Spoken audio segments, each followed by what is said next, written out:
It is 7:35 in the morning time on this Monday morning, August 24th, 2020. It's time now for the Peter Channel Morning News on this Monday morning, August 24th, 2020.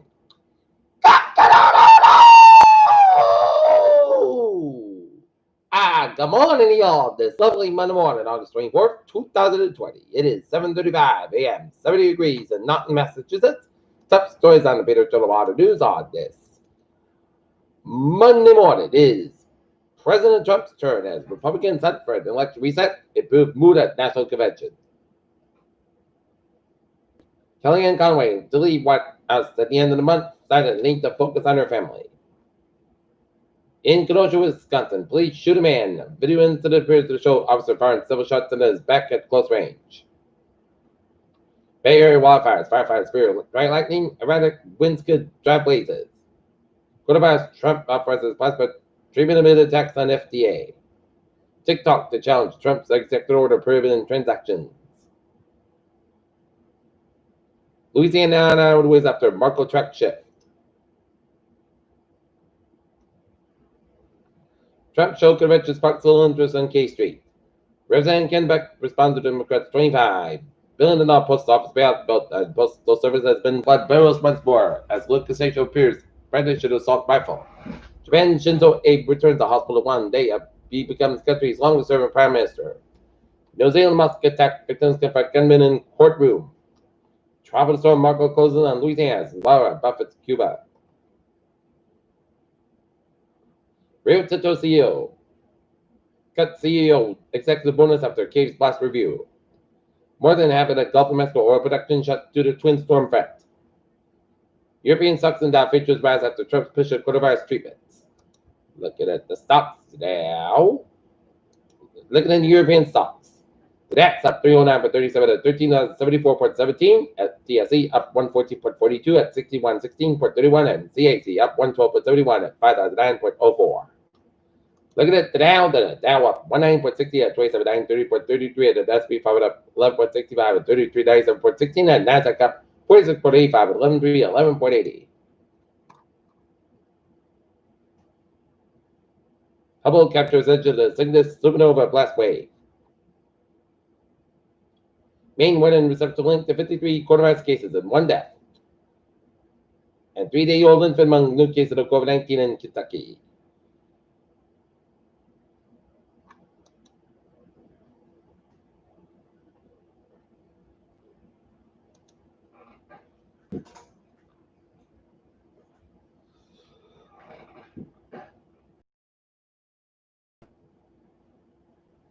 After grueling from the Senate on Friday, U.S. Postmaster General Louis DeJoy returns to the Capitol Monday to face questions in the House about mail ballots before the presidential election in November.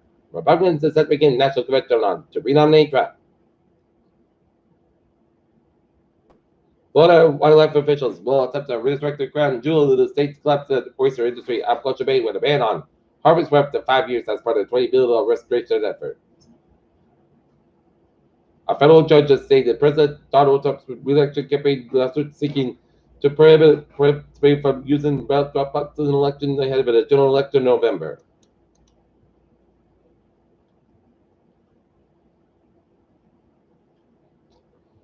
Taking a look at local news from the Attleboro Sun Chronicle. Mail-in ballots could improve turnout but keep area polls empty.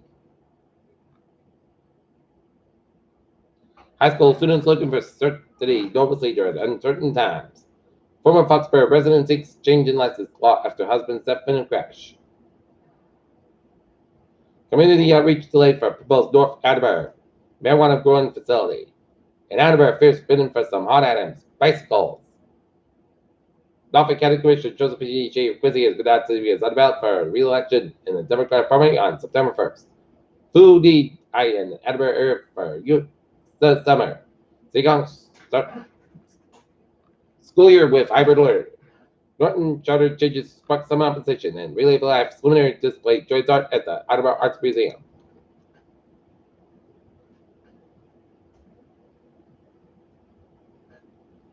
It was an appointment in June Friday night that the Bristol Community College held a virtual edition of its 53rd commencement ceremony set off one of the largest career college graduate classes in Massachusetts.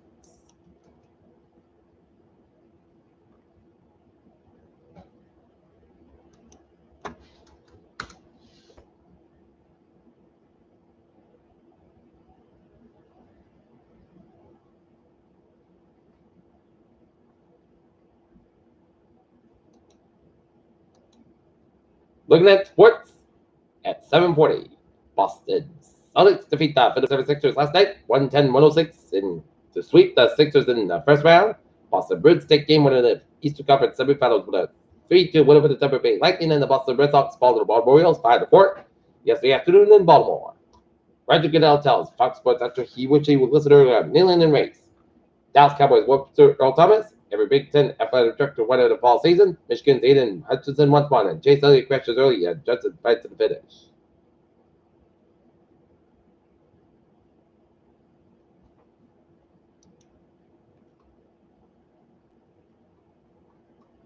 Peter Jones resign is 7:40. Time now for Peter Jones. Try to get the check.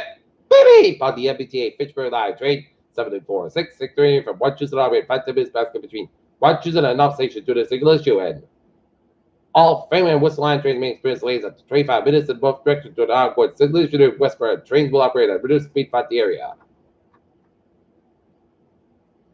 And Rockwell line trade 7104 605 for Rock Windows operate 50 minutes late between Salem and off station due to early switch issue, and the ferries are looking good.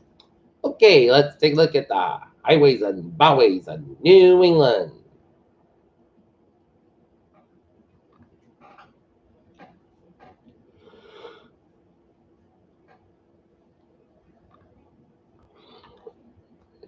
Let's start you off down in Providence.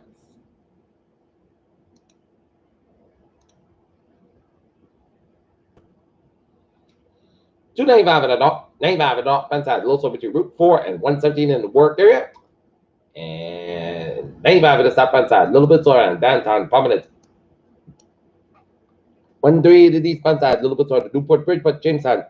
Mount Open, Second River Bridge is out. Looking good. Out in Cape Canals, 28 at the southbound side, a little bit slower on the border motorway. 95 at the northbound side, a little bit slower on 120 out in Canton. 7 Expressway, northbound side, a little bit slower around the Dorchester area. And Route 3 to the southbound side, a little bit slower on 120 out of Burlington. But 39395, looking good from 120 to New Hampshire border. 485, looking good from Amesbury down to Wareham. And Central Mass, 190 on the northbound side, a little bit slower on 122 out of the Worcester area. Mass back to the westbound side, a little bit slower at 291 in Springfield and 81, both ends back to Route 2 in Greenfield, Mass. 84 eastbound side, a little bit slower on Hartford, Connecticut, and 84 westbound side, a little slower on Route 8 out of Waterbury, Connecticut. And 95 on the southbound side is a little bit slower between 30 and the 9 and 7th in Connecticut and up in Northern New England.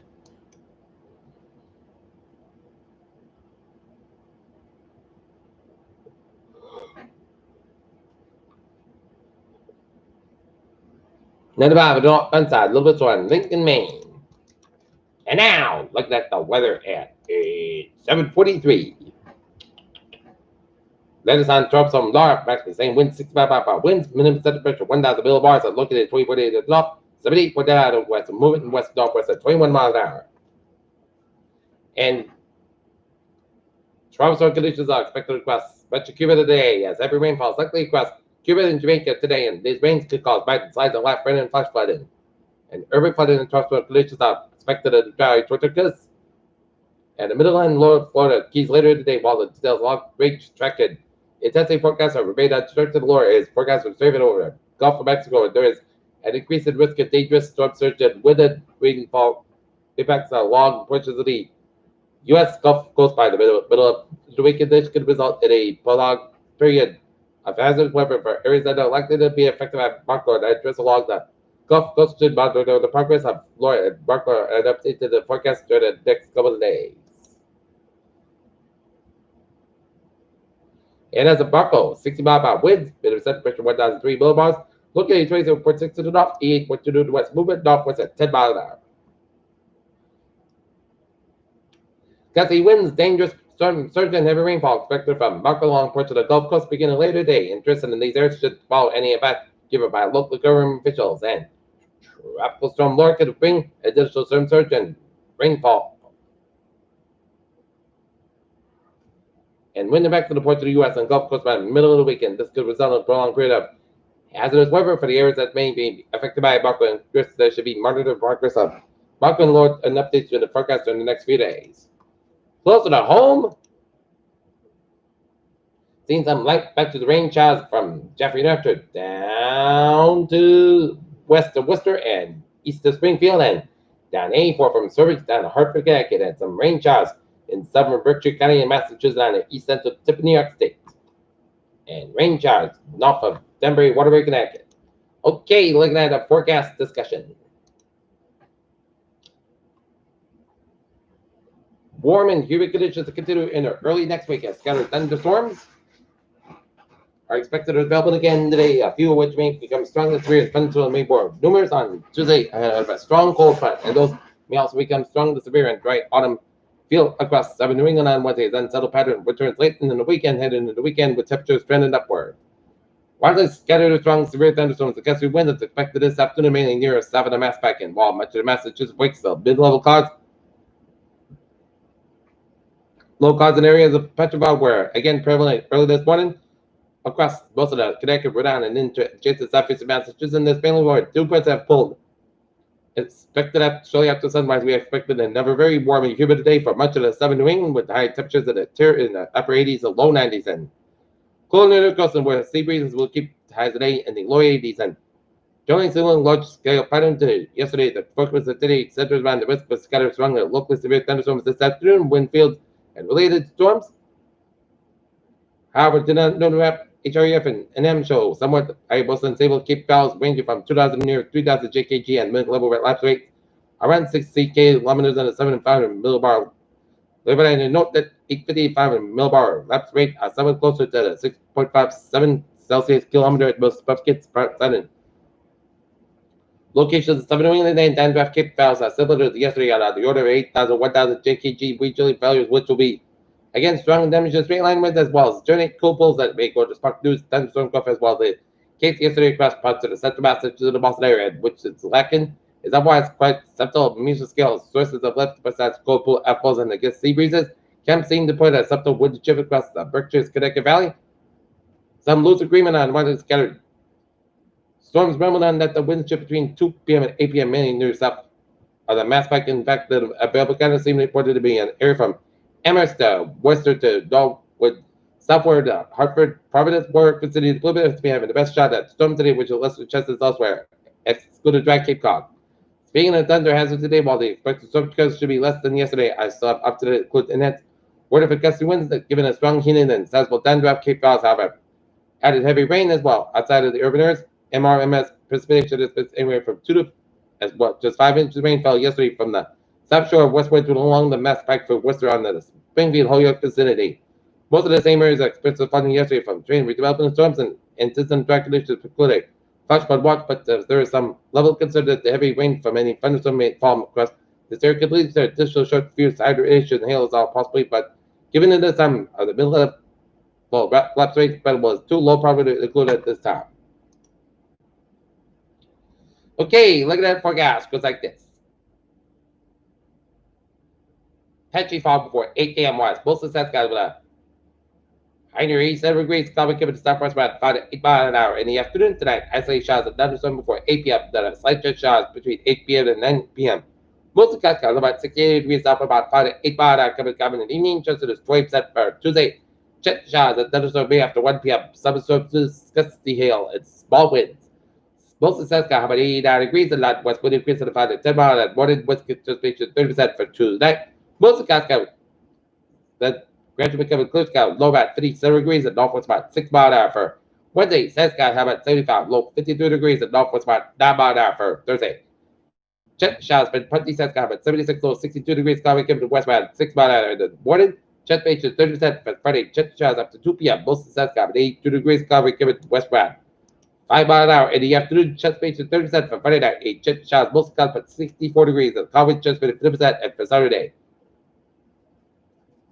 Jet showers, clouds sky high 80 degrees and summer about 3 to 6 miles an hour. Gust size 23 miles an hour, just 50% and for Saturday. A jet showers mostly skies about 60 degrees and light northwest wind. Jet space is 50% and for Sunday, mostly skies about 77 degrees and northwest about 7 miles an hour. Right now, north it's fair and 78 degrees, and that's gonna be for the Peter Chilabody news on this. April 24th, this August 24th, 2020, and on Monday morning. I'm Peter Williams. Hope you have a good morning and a goodbye day. Stay safe, be positive, be healthy, be well. Have a wonderful day.